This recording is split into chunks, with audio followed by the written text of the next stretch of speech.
যে কোনো উপায়ে আনতে হবে গ্রাহক, নেই জননিরাপত্তা বা সুরক্ষার দিকে কোনো নজর। বলছিলাম, কলকাতার মিনি বাংলাদেশ বলে পরিচিত নিউ মার্কেটের Colin street, Mirza Ghalib street, free school street, Sudder street, Marquis street সহ একাধিক জায়গায় গড়ে ওঠা হাজারো হোটেলের দুর্বল ব্যবস্থাপনার কথা। গতকাল বুধবার ভোররাতে মির্জা গালিব স্ট্রিটের এমন এক হোটেল শিখা ইনে আগুনে পুড়ে প্রাণ যায় 7 বাংলাদেশি সহ 9 জনের। এই দুর্ঘটনার পর হোটেলটির ইজারাদার হিসেবে নিবন্ধিত আবু জাফরের নামের এক ব্যক্তিকে আটক করা হয়েছে। জিজ্ঞাসাবাদের জন্য আরও হেফাজতে নেওয়া হয়েছে হোটেলের 2 কর্মীকে। এদিকে কলকাতার বাংলাদেশ ডেপুটি হাইকমিশন জানিয়েছে, প্রাণ হারানো 7 বাংলাদেশির ময়নাতদন্ত সম্পন্ন হয়েছে। শনিবারের মধ্যে তাদের মরদেহ দেশে পাঠানো হবে। মর্গে উপস্থিত থাকা এক বাংলাদেশি ও এক ভারতীয়র পরিবারের সদস্য জানালেন তাদের বেদনার কথা। যিনি মারা গেছে উনি আমার আত্মীয়, আমার মামা হয়। তো বাংলাদেশ থেকে আমার আরেক মামা আমার জানালে আমি এখানে খোঁজ খবর নেই। আমি এখন বডি দেখতে পারিনি, আমি বডি দেখার জন্য এখানে আসছি। বাড়ির ফ্যামিলি লোকে একে ও ছিল, সংসার চালাতো। হ্যাঁ, এখন মা আছে, একটা ভাই আছে, একটা বোন আছে। ওর কে দেখবে? বাবা নেই, বাবা 5-6 মাস আগে মারা গেছে।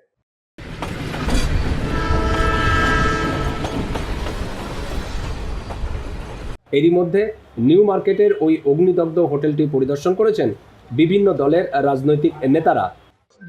সব খালি জায়গা ছিল, এখানে 3 তলাকে বাড়ি আনলিগাল করে দিয়েছে, যার কাছে কোনো ডকুমেন্টস নেই। মাননীয় মুখ্যমন্ত্রীকে বলেছি, ইউডি মিনিস্টারকে বলেছি বড় কমিটি বানাতে, আর কাগজে কমিটি বানাতে না। তাহলে তার জন্য আমরা এখানে কি ব্যবস্থা করেছি? তাহলে আমাদের পর্যটন দপ্তর, আমাদের পুলিশ দপ্তর, আমাদের অগ্নি নির্বাপক দপ্তর, আমাদের পুরসভা, তারা কি ব্যবস্থা নিয়েছে।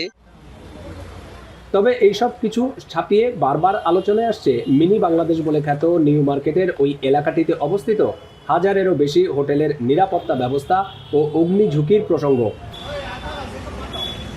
স্থানীয় ব্যবসায়ী ও বিদেশি পর্যটকরা বলছেন, বেশিরভাগ গেস্ট হাউসেরই অবস্থা গোলকধাঁধার মতো। কোনটা প্রবেশ পথ, কোনটা বের হওয়ার পথ বোঝা মুশকিল।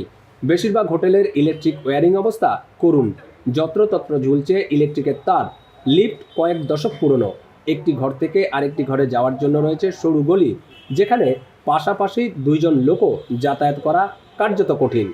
যেটা রেসিডেন্সিয়াল যে ঘরগুলো ছিল, যে ফ্ল্যাটগুলো ছিল, সেটা হোটেলে কনভার্ট হয়ে গেছে।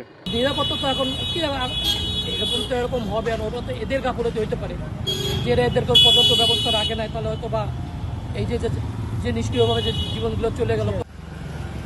তদন্তে আরও জানা গেছে, মর্মান্তিক দুর্ঘটনা কবলিত শিকাহীন হোটেলে ছিল না ফায়ার লাইসেন্স, অগ্নি নির্বাপন ব্যবস্থা। দীর্ঘ কয়েক বছর ধরে অডিটও করা হয়নি। স্থানীয় ফ্রি স্কুল স্ট্রিট ওয়েলফেয়ার সোসাইটিরও দাবি, এখানে শুধু আবাসিক ভবন ছিল, পরে একের পর এক হোটেল গেস্ট হাউস হয়ে যায়, তাই সেখানে মানা হয়নি কোনো নিয়মকানুন। কিভাবে এই আবাসিক হোটেলগুলো লাইসেন্স পেয়েছে, সেটাও বড় প্রশ্ন। দীপক দেবনাথ, এখন কলকাতা।